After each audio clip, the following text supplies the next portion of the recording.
The time is 1 o'clock, and I'd like to call to order the June 22nd, 2023 meeting of the Contractors State License Board. I'm Mary Teichert, CSLB's board chair.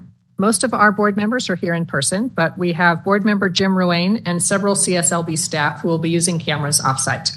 So thank you for getting that set up. Also, I'll mention for folks, when you speak, you have to push the button in the middle of the microphone. To mitigate any potential bandwidth issues, those participating off-site should consider keeping their camera off when not speaking.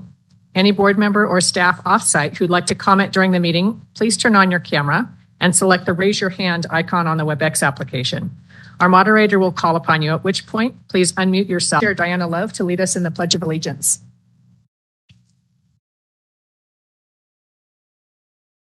Pledge allegiance to the flag of the United States of America and to the republic for which indivisible, with liberty and justice for all. I will now note for the record that Rodney Kobos and Steve Pinelli have approved absences for today. So Mariah, could you please confirm board member attendance and call the roll? Mariah. Mary Teichert. Here.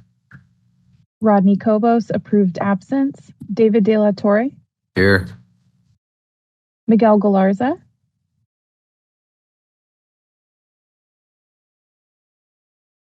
Sorry, I don't.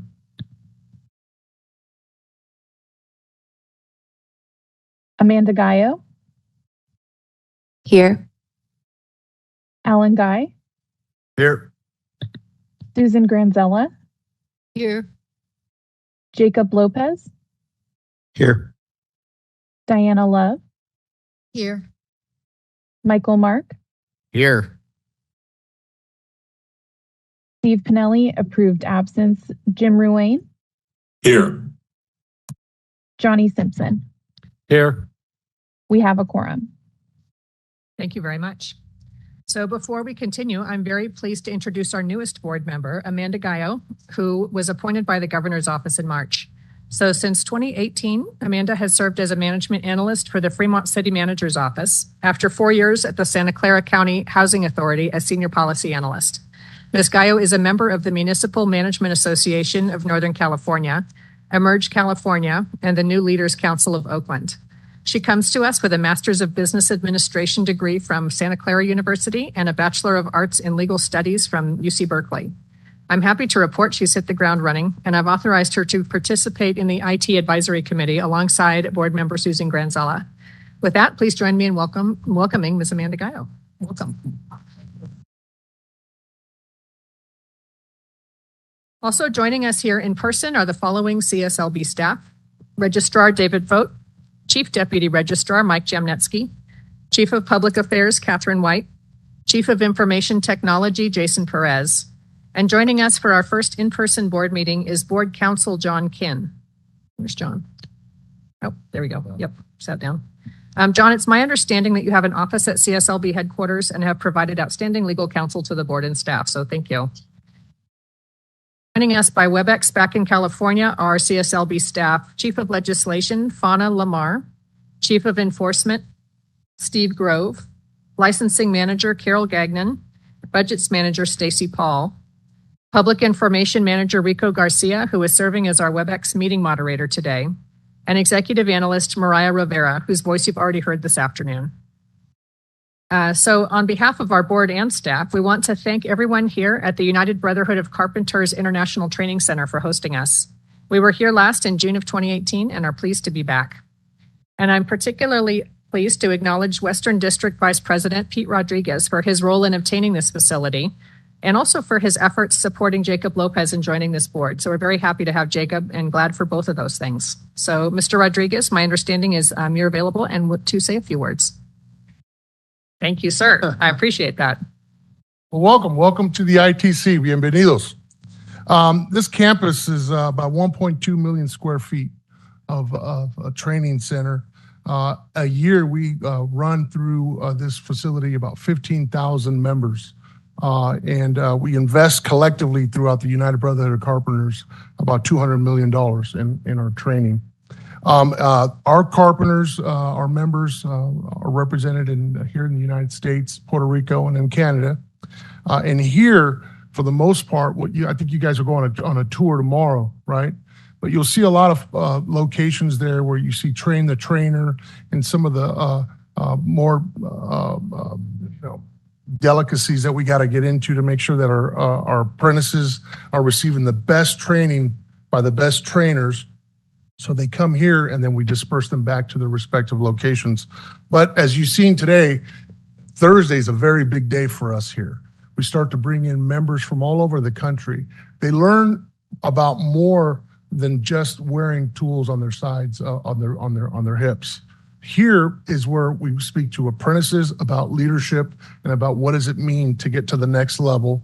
We talk to our journeyman leadership program about doing an extra effort to make sure that our contractors are continuing to be successful.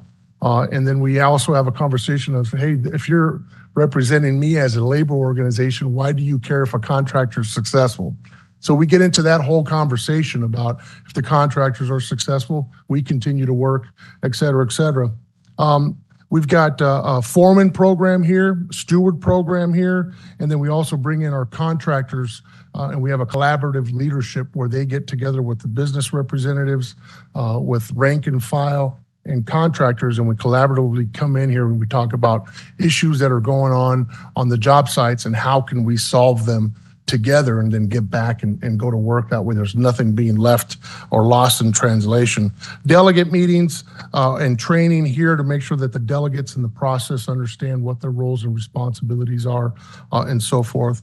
But more importantly, on communication. We really focus on our members' ability to communicate and to use everything that's between their ears.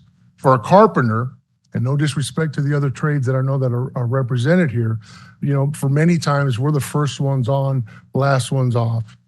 Many of our members, they're the project managers, they're the superintendents, they're the foremen, but you can't do those jobs if you don't have the ability to communicate with the little old lady that we're helping cross the street, with the iron workers and the laborers, and making sure that everybody's on the same page for scheduling purposes and so forth.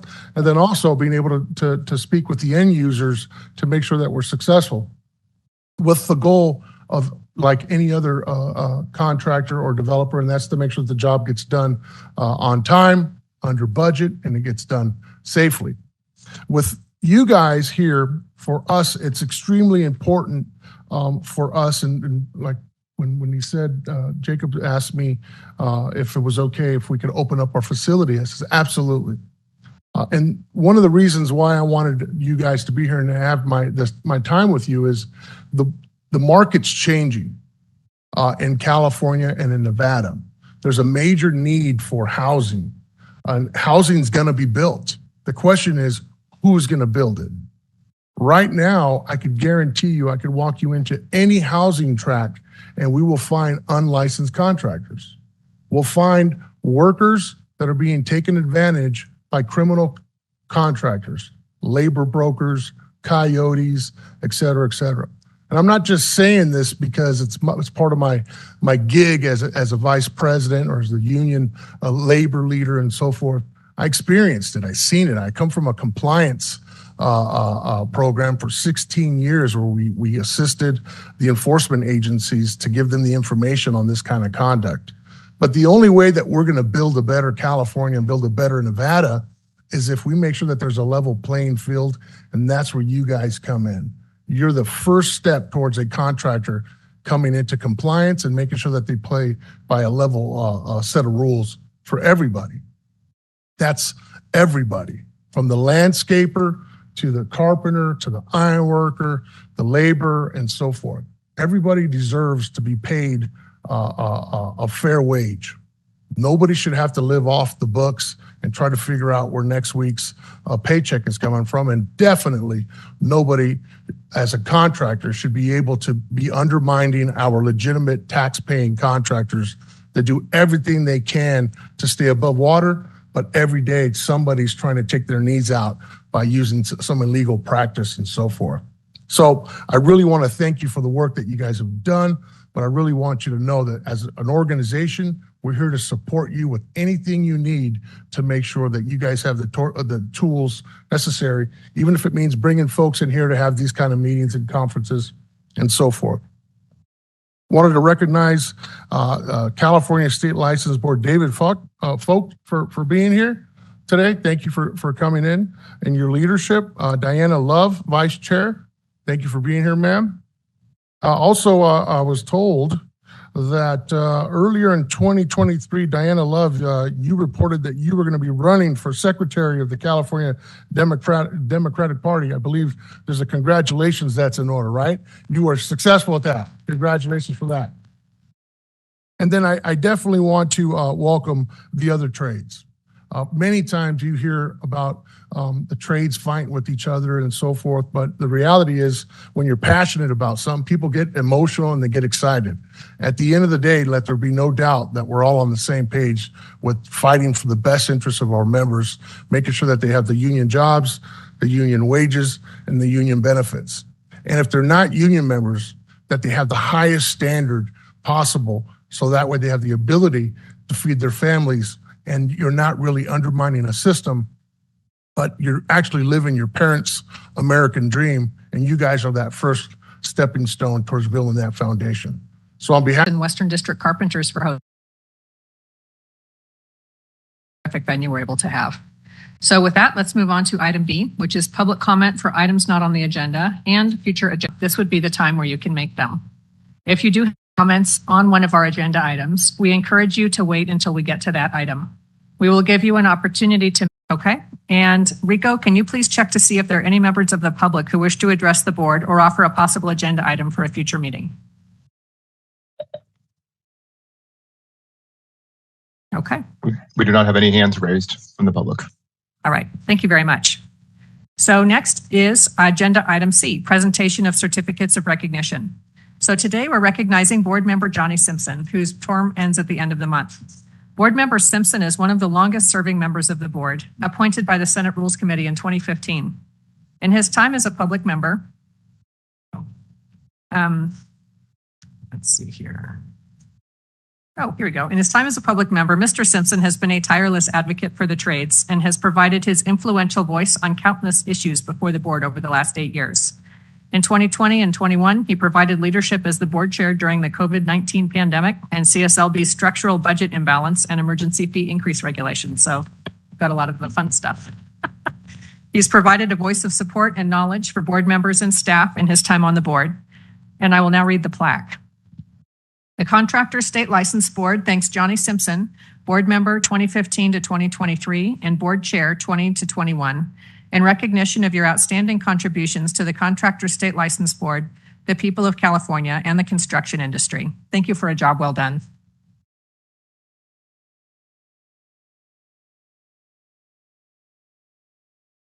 So we have a few comments tonight. Yeah, it's back now. Okay, can you hear me?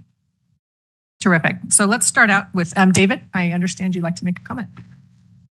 Yeah, thank you, Chair Teichert. In March of 2020, they declared COVID-19 to be a pandemic. Johnny Simpson was the board chair at that time, and I can't thank Johnny enough for his support, his meeting with staff, and helping us to make the right decisions on closing offices and still maintaining our expectations, still protecting the public, still processing licenses. So Johnny is, as a board member and chair, he's always been very receptive to meeting with staff, answering questions. I really want to thank you for your 8 years, Johnny. It's a pleasure working with you.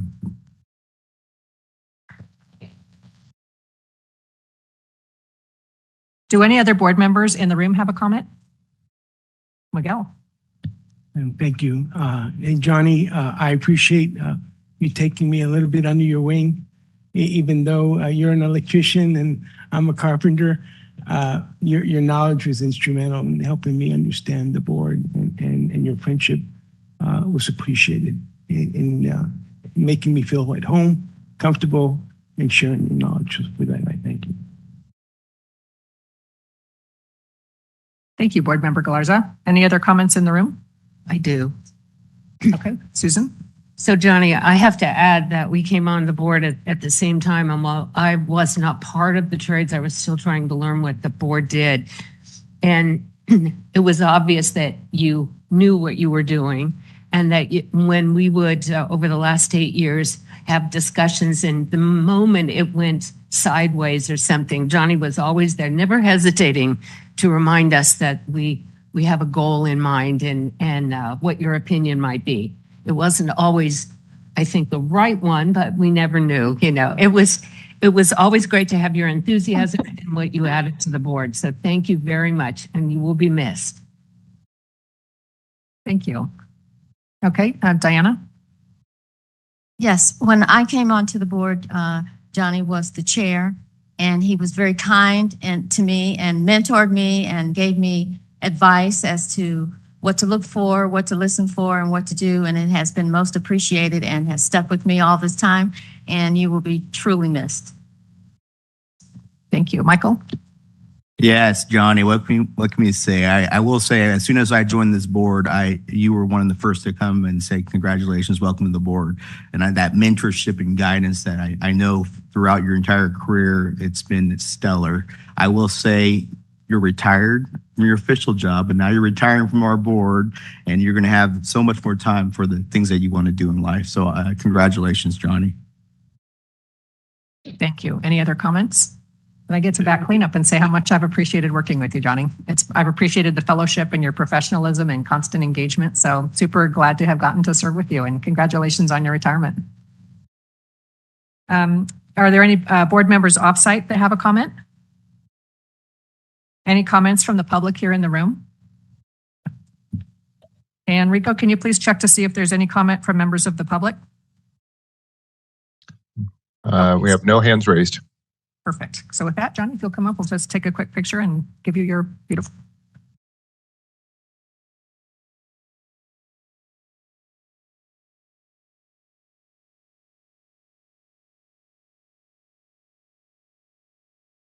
Oh my God.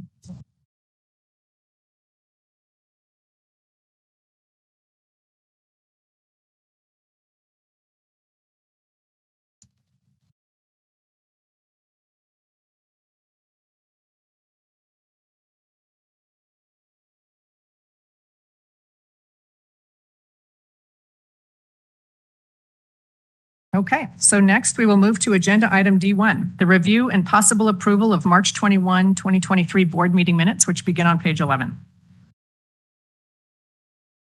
So, board comment. Board members here in Nevada or remotely off-site, do you have any edits to the March 21st, 2023 board meeting minutes? I see none here. Any remotely off-site? Okay, may I have a motion to approve the March 21st, 2023 board meeting minutes? Motion. Wayne, approved. Awesome. So it sounds like maybe Alan made a motion, and Jim, are you seconding it? Yes. Lovely, thank you. Are there any further board member comments or questions before we take public comment? Okay, not seeing any. Are there any comments from the public here in the room? Nope. And Rico, can you please check to see if there are any comments from members of the public? Okay. Public comment. Thank you. Are there any board member comments or questions before I ask for the vote? Okay, roll call. Mary Teichert, Approved. Rodney Cobos, approved absence. David De La Torre, Aye. Miguel Galarza,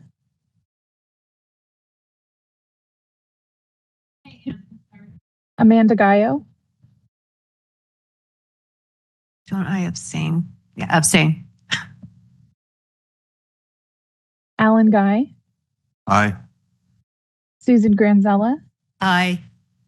Jacob Lopez, Aye. Diana Love, Aye. Michael Mark, Aye.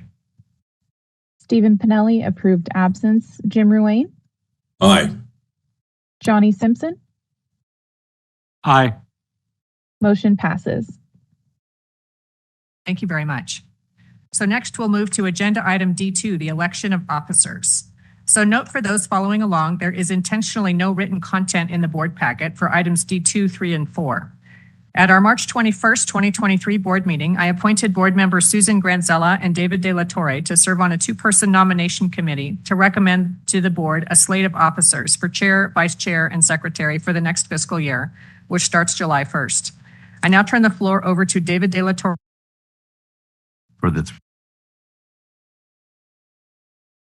The recommendation is the following: Diana Love for chair, Michael Mark for vice chair, Miguel Galarza for secretary. With that, I turn it back to you, Chair Tyke. Thank you. We will now begin the nomination process. For each officer position, I will state the nominated candidate that the committee recommends. Then I will ask if there is a motion from the floor for any other individuals the board members would like to nominate for that position. We do not need a motion for the persons that have already been recommended by Susan and David, only if there is an alternative recommendation. All floor nominations will require a second. Candidates will then be given up to 2 minutes to make their statement or describe their qualifications for the position. Then we will take a roll call vote for each nominee in alphabetical order. If there's only one nominee for the position, members can vote by yes, no, or abstain. If there are multiple candidates for a position, then board members will vote in alphabetical order by stating the candidate's name they support. If there are multiple candidates, the first nominee to be named by a majority of the votes will win that officer position. I will now proceed to the nomination for the office of chair. The committee recommends nomination of Diana Love. Are there other nominations for the office of chair from the floor? Gerontology. And for the past 25 plus years, I've dedicated my work history and volunteerism to issues that impact communities, children, youth, seniors, and disabled and veterans throughout the 58 counties. My focus has been about the protection of individuals' rights, health, safety, housing, and legislation. For CSLB, these protections are vital to uphold the principles that we stand for to protect the public. It has been an honor to serve as a public member representing a senior organization and also as secretary and vice chair to this body. I have had the privilege to add language to the mission statement and honored to have made history to be among the first all-women board in 2021 and have served on all the committees and have learned from many here today. I look forward to your vote to serve as chair with the acquired knowledge that I have received along the way and the guidance of Registrar David Folk, board members past and present, staff, and the public. I look forward to our future success in continuing CSLB's mission, vision, and values, providing regulatory oversight protection of consumers and licensed contractors. Thank you. Thank you very much. Are there any comments from the public? Okay, so Mariah, can you please call the roll? Rodney Kobost, approved absence. David De La Torre. Aye. Miguel Galarza. Aye. Amanda Gallo. Aye. Alan Guy. Aye. Susan Granzella. Aye. Jacob Lopez. Aye. Diana Love. Michael Mark. Aye. Stephen Pinelli, approved absence. Jim Ruane. Aye. Johnny Simpson. Aye. Mary Tykert. Aye.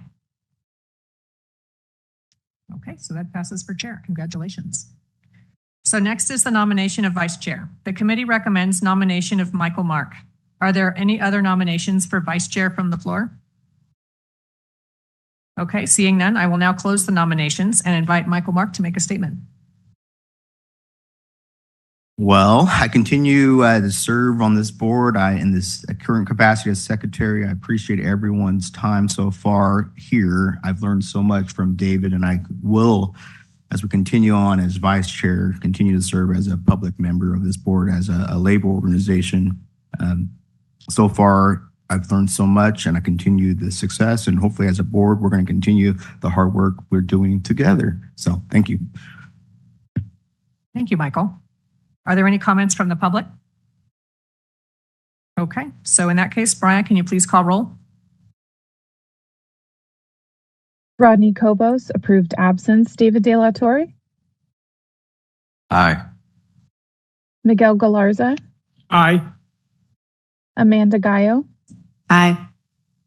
Alan Guy, Aye. Susan Granzella, Aye. Jacob Lopez, Aye. Diana Love, Aye. Michael Mark, Aye. Stephen Pinelli approved absence, Jim Ruane, Aye. Johnny Simpson, Aye. Mary Tykert. Aye. Motion passes. Okay, congratulations, Michael. Thank you. And then finally, the nomination of board secretary. The committee recommended Miguel Galarza. Are there any other nominations from the floor? Okay, there being no other nominations, I will close the nominations. And Miguel, would you like to make a brief statement? Yeah, and David Folk told me 2 minutes max. So with that, this year is my 31st year being a contractor in the state of California. And when I joined the board 4 years ago and had the honor to represent contractors, at least that's what I thought I was doing. And then I realized the greater mission, and I was tutored on what the mission really was, and we are consumer protection. And so that was a change in my paradigm. This is why am I here, and what am I supposed to be doing? And so with that, I had the privilege of serving as a licensing chair, and helping to understand some of the nuances of the licensing, and specifically the national reciprocity agreements that are an ongoing debate between us and other states of California, and helping with that. And then last year, I was honored to be the legislative chair, and with some tutoring and guidance from Jim Ruane, showed me the ropes of how to do that, and learned a lot about some of the issues revolving the changes in the legislation to protect the public. And I'm honored to be considered.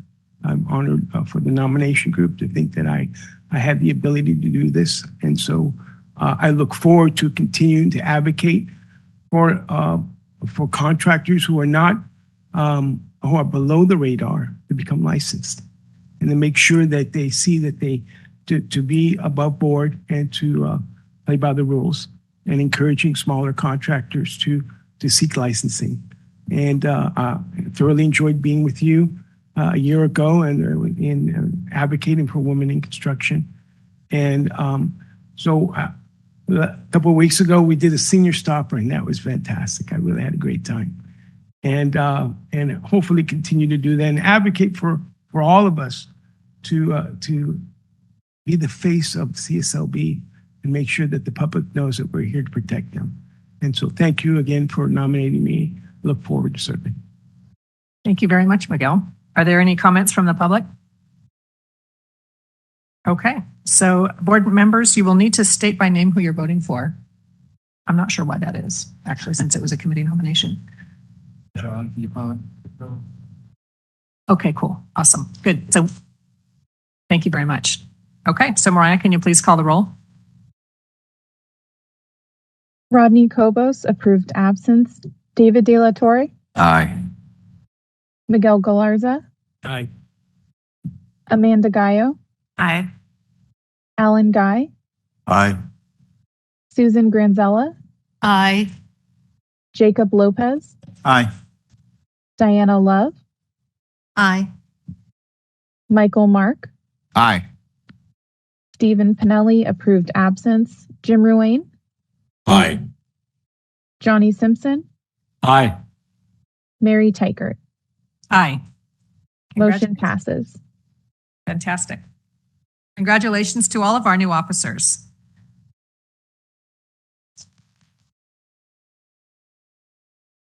The newly elected chair, vice chair, and secretary will assume the duties of their respective officers on July 1st.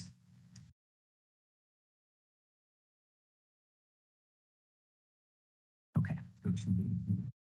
Thank you. Okay, so before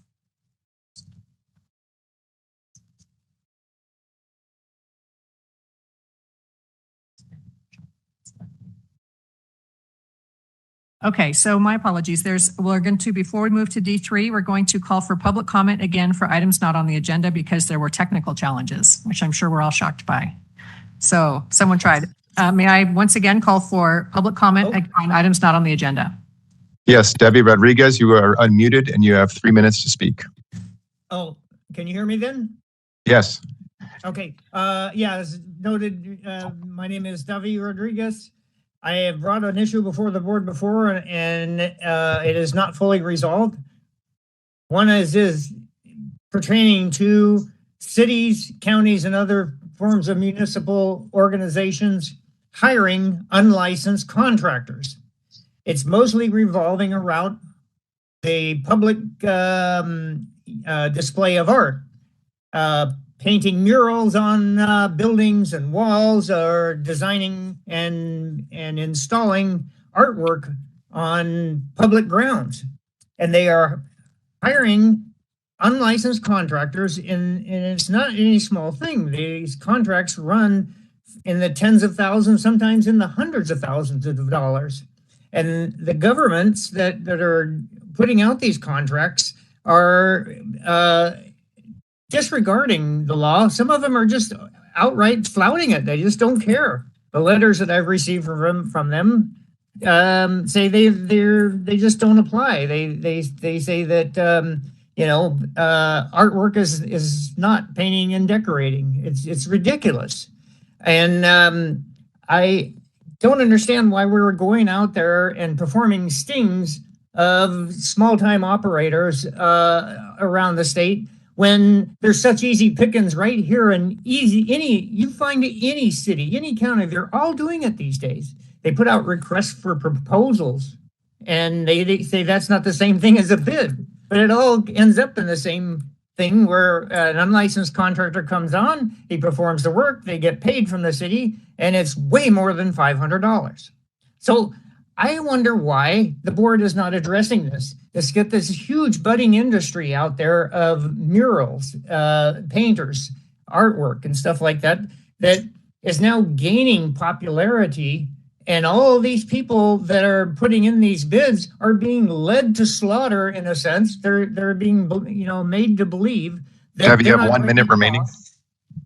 I'm sorry? You have 1 minute remaining. Okay. They don't believe that they're breaking the law because the cities and the counties, even the attorneys for the cities and the counties are telling them that they're not.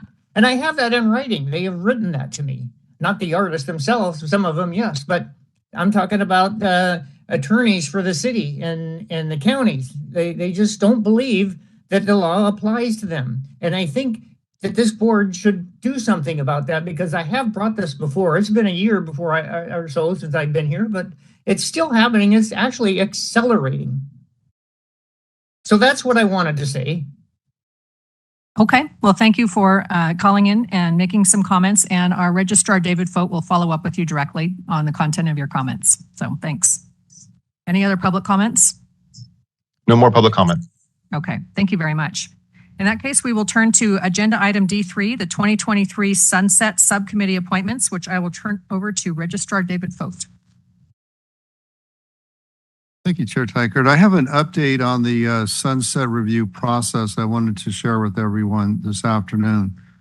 This item is an update on the board sunset hearings that we've had in the past, and we have to have every 4 years.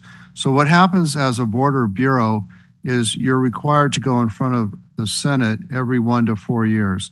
The last time the Contractors Board was reviewed was on February 26, 2019. At that time, public member Marlo Richardson was the chair, and contractor member Kevin Albanese was the past chair. Marlo and Kevin were appointed as the Sunset Review Advisory Committee, the two-person advisory committee. I had the privilege of testifying with Marlo and Kevin at the hearing at that time. And I will say this, Marlo and Kevin did a fantastic job. We got out of there with flying colors. The Senate greatly appreciated the work the board's been doing. And because of that, we were extended another 4 years. So if they don't think you're doing a good job, you may have to come back in 1 year, but if you're doing a good job, then you get a 4-year extension. Now, what happened because of the pandemic is there was Senate Bill 1443 by Senator Roth that extended the CSLB to a 5-year window. So we didn't have to come back after 4 years. We've got to come back now after 5 years. And in 2018, when we went before the Senate, we had to provide answers to 67 questions. So when I was looking at the report, I shared this with Mary a few weeks ago. I think it was over 400 pages. Amazing. But there were 67 questions back then we had to answer. What we have to do this round is we have to provide an update on those 67 questions. And we will also have to answer any new questions the legislature may have. As far as I know, we've not received the questionnaire from the Sunset Review Committee at this time. We anticipate receiving those questions in the next few weeks. So staff will do most of the work in writing the report and coming up with the subject matter or the answers to the questions. But it's very important that the board be involved in the process. And so because of that, I have asked Chair Teichert to appoint a 2-person advisory committee that staff can work with on the report.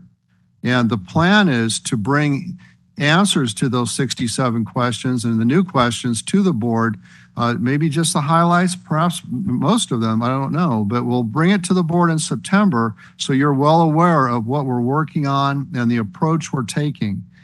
Because at the December board meeting, it's critical that the full board approve our sunset report that we're going to submit to the legislature. It is due January 2024.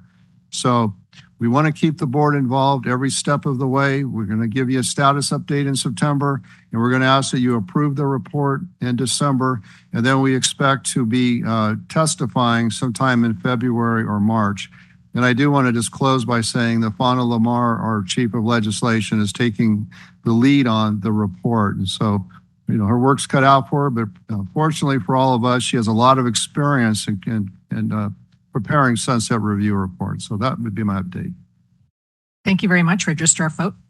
So for the Sunset Review Subcommittee, I will appoint Public Member Diana Love and Contractor Member Miguel Galarza to be the board advisory to the process.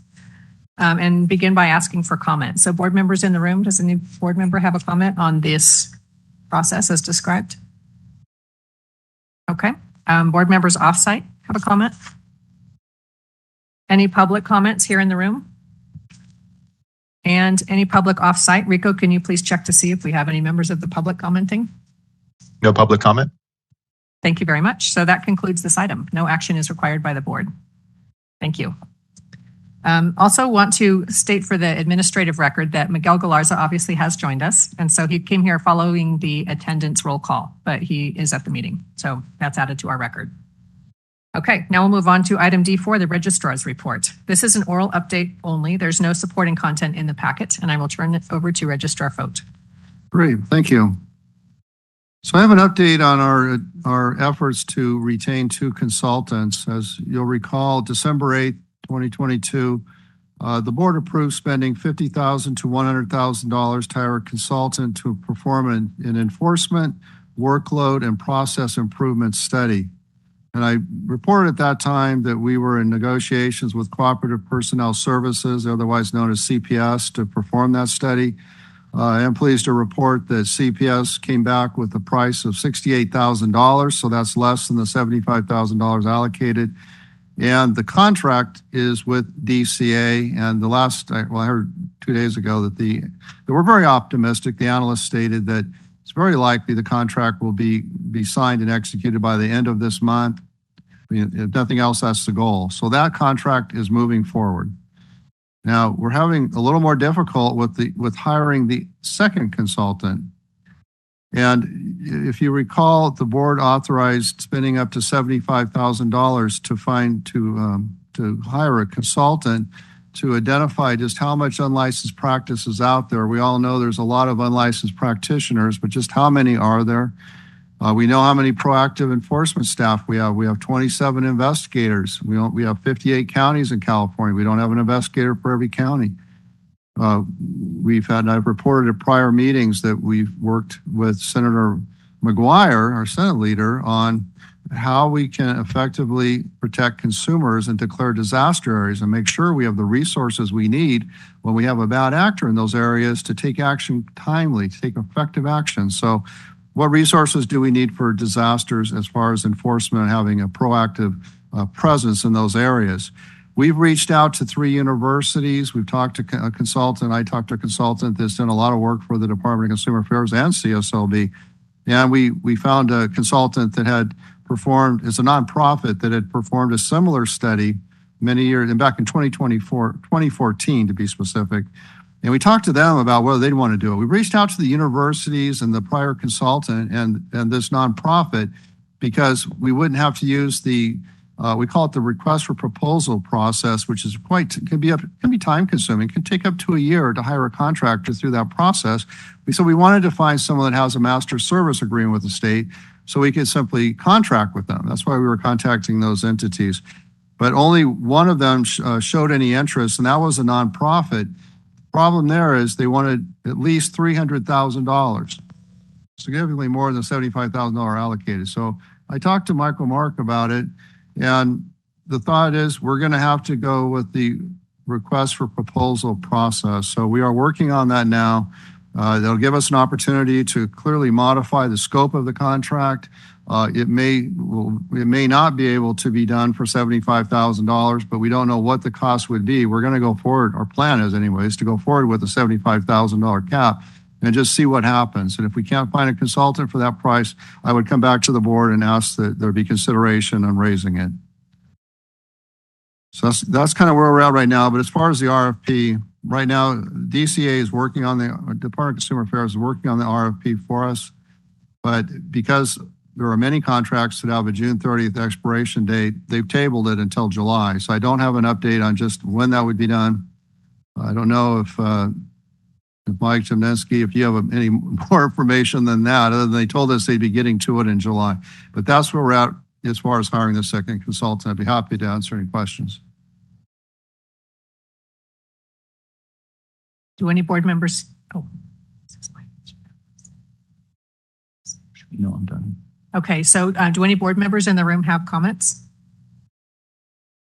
Any board members off-site? Any comments from the public here in the room? Enrico, can you please check to see if there's comments from members of the public? No public comment. Okay, so thank you very much, Dave. Appreciate the update. And this concludes this item. No action is required by the board. So we'll turn now to item D5, budget update, which begins on page 41 of your board packet. So the CSLB Budgets Manager, Stacy Paul, is going to give us a budget update. Thank you, Board Chair, and good afternoon, everyone.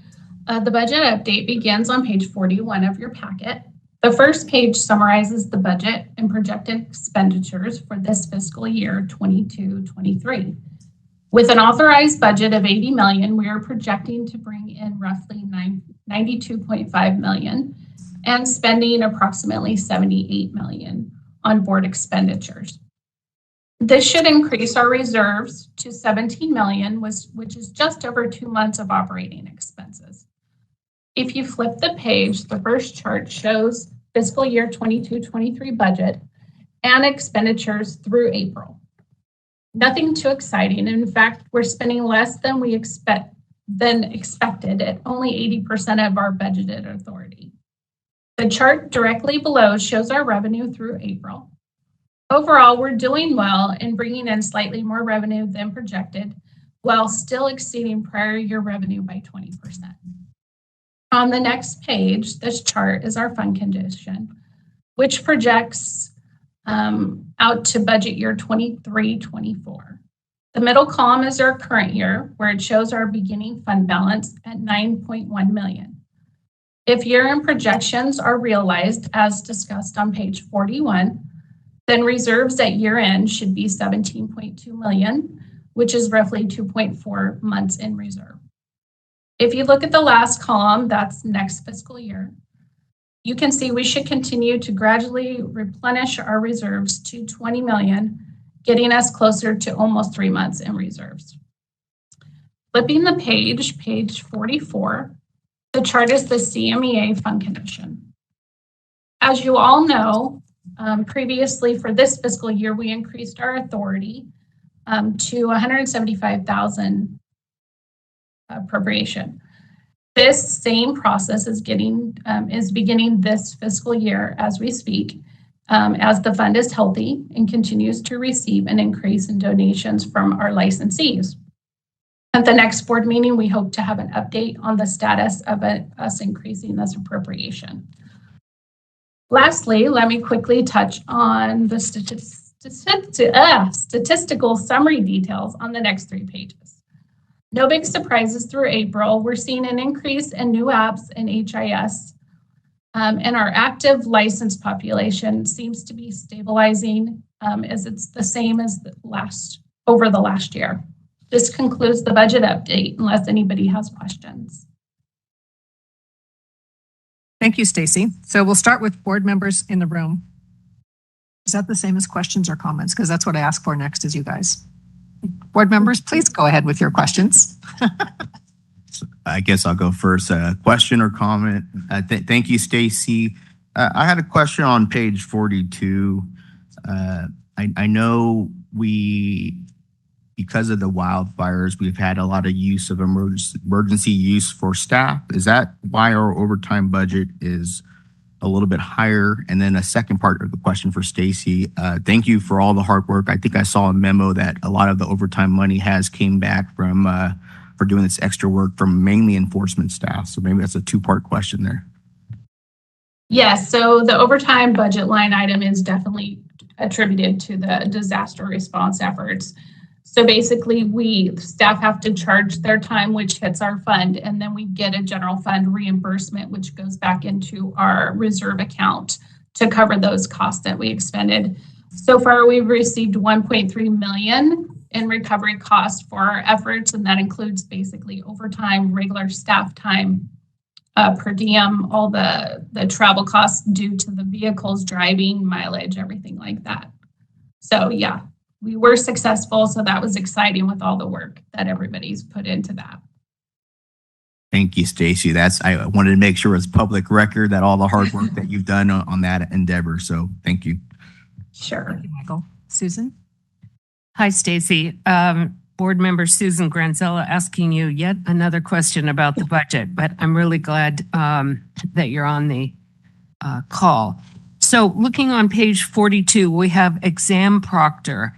And while those figures are not very high, was that the leftover of the transition to PSI for the testing? Yes. So that next fiscal year, I'm hoping to move those funds into another pot of money. So it was the little bit of leftover limited term staff that we had to hire when we were shutting down all the testing facilities, probably in the beginning of the fiscal year.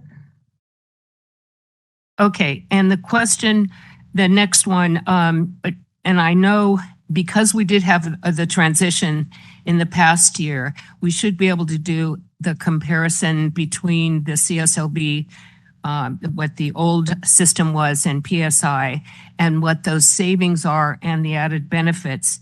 So again, I think after the close of the year, we should be able to do that. But what line item does include the actual cost of PSI? Is it under operating expenses or exams? It's currently under operating expenses. I was trying to figure out where we want to capture that. If you guys want to see that as a separate line item, we can do that. Right now, we have a budget for about $2 million for PSI, and I think we're going to expend all of that. The only issue there, I think eventually we would like to pursue legislation to have individuals pay that fee rather than us collect it and then pay PSI to administer the exam. So not sure how we want to pursue that down the road. Okay, good. Thank you. And then the line item for enforcement, obviously enforcement, the salary and wages for the enforcement staff is included under personnel services. But can you, the $10 million, almost 11 that was part of the budget, what exactly was that for? The expenses of? So that would be Attorney General's Office, OAH, administrative hearings. Okay. That's included there in yes under enforcement, even though it might be related to other issues. All right. Yes. Okay, those were the questions I had. Thank you very much, and thank you for all the hard work. You're welcome. Okay, Board Member Miguel Galarza. Yes, Stacy, I had a quick question on page 41. It seems to me that the months in reserves looks pretty good. Is that something that we're tracking? What is the optimum months in reserve that we're looking for under CSLB?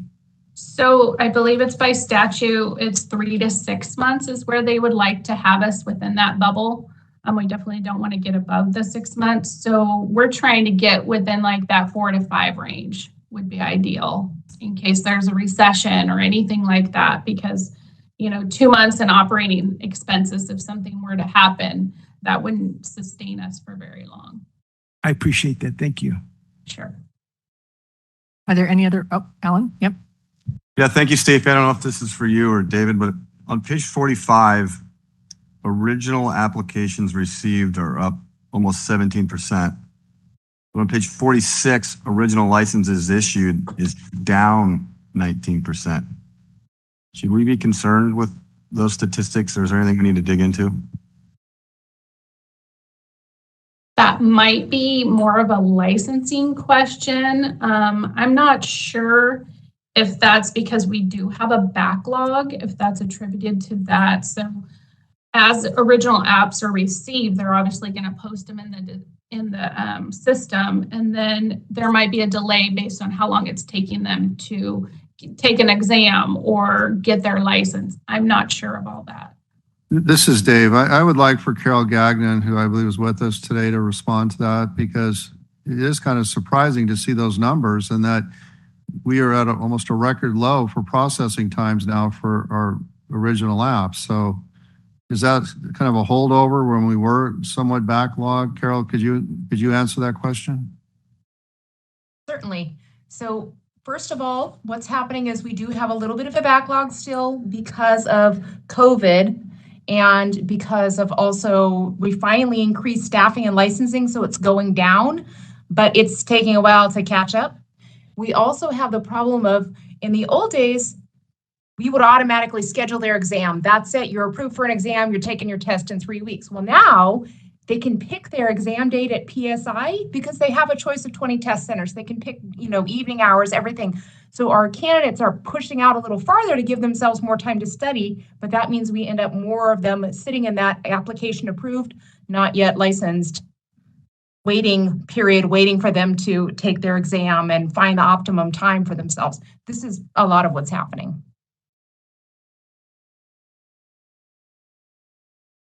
That makes sense. Thank you. Excellent. Thank you. Any other questions or comments from board members? Any public comment from public in the room? How about online? So Rico, can you please check to see if there are comments or questions from members of the public online? No public comment. Thank you. So that concludes this item. And thank you very much for all the questions and comments. No action is required of the board. And we will turn over to item D6, which is review, discussion, and possible action on 22-24 Administrative and Information Technology Strategic Plan Objectives. So we'll turn over to page 51 of your packet, and I will turn it over to Chief Deputy Registrar Mike Jamnetsky. Thank you, Chair Teichert, and good afternoon, everybody. This strategic plan item is shared by the Administrative Division and the Information Technology Division, and one of our admin chief is not on site today, and our IT chief is here, but rather than shift back and forth, I thought I would just go through these quickly. Strategic plan item 5.1, information technology security is always an ongoing priority, and the objective is to update the board at each meeting. You will hear that shortly in the IT update. 5.2, this is really about receiving feedback from our stakeholders, public licensees, people that use our services. How are we doing, frankly, on any of it? So we're posting surveys in lobbies in Northern California and Southern California, as well as working on some surveys for the online renewal. And this actually ties in with the strategic objective for public affairs, which we'll hear about later on, that involves improving overall user experience on the website. We're going to try to get together a consumer group. We just want to hear from the people that use our services. How are we doing? 5.3, if you call our 1-800 number, I believe it's the same system we've had there since I started at CSLB in 2013. And it's tedious, I think, for people to get through. You have to be patient and listen and try to get a person. So it's really been a goal to try to identify a contractor to replace that entirely and join the 21st century. And there's an update in here about efforts to secure a contractor for that. Item 5.4 about onboarding, training. There's a lot of information here. I think the important highlight really is we're pretty proud of our efforts to request from DCA the opportunity to reclass our consumer services representatives. They're in the enforcement division and they handle the intake and the mediation, the first step of consumer complaints. And the CSR class, the consumer services representative class, is an outdated class. They've slowly been whittled down, and I believe CSLB is one of the last boards throughout DCA that has CSRs. And we need to expand that class to be able to recruit for that position. So we believe we'll be successful reclassifying them as SSAs, which are the staff service analyst. It's a little bit more money. Duties will be the same, and there are just countless opportunities for SSAs throughout the state as opposed to the CSR class. So that's pretty exciting. And then item 5.5, this will be an IT update that you will hear about in the information technology update that you'll hear shortly. That's it for the strat plan. Thank you very much, Mike. Do any board members have a comment? Do any public members in the room have a comment? And does anyone online have a comment? Rico, can you please see if there are comments from members of the public? No public comment. Thank you. So that concludes this item. Thank you, Mike. No action is required of the board. And I'm about to turn it right back over to you with item D7, administration update regarding personnel and facilities. Hello again. 55 of your packet. And I will turn it back over to Chief Deputy Registrar Mike Jamnetsky. Yeah, just a quick update on the administrative office. There's not a whole lot new here other than we really want to highlight our efforts in reducing vacancies. If you take a look at the chart on page 56, there's pretty much a steady decline throughout the year. In July of last year, we were at well over 10% vacancies, and it was scary. But I can report as of June 19, we're at 9%. So staff have done a great job at recruiting and filling positions. And that ties us right into employee recruitment there, the next item. We have a couple of dual efforts going on here. The administrative side of things involves finding job fairs and getting the word out there and making sure we're following the rules when recruiting and hiring. But this is a joint effort with public affairs, and the public affairs unit has done a great job at spearheading a social media campaign. I think for the first time that I'm aware of, we're paying for advertising space on like LinkedIn. Just, hey, apply for a CSLB job. And that, we don't have metrics, but that could have contributed to more staff coming to work for CSLB. So we're pretty pleased about that. And the rest is, you heard about our contract. Dave talked about our consultant contracts, facilities. We can answer any questions about this, but that's all we wanted to highlight for the admin update for today.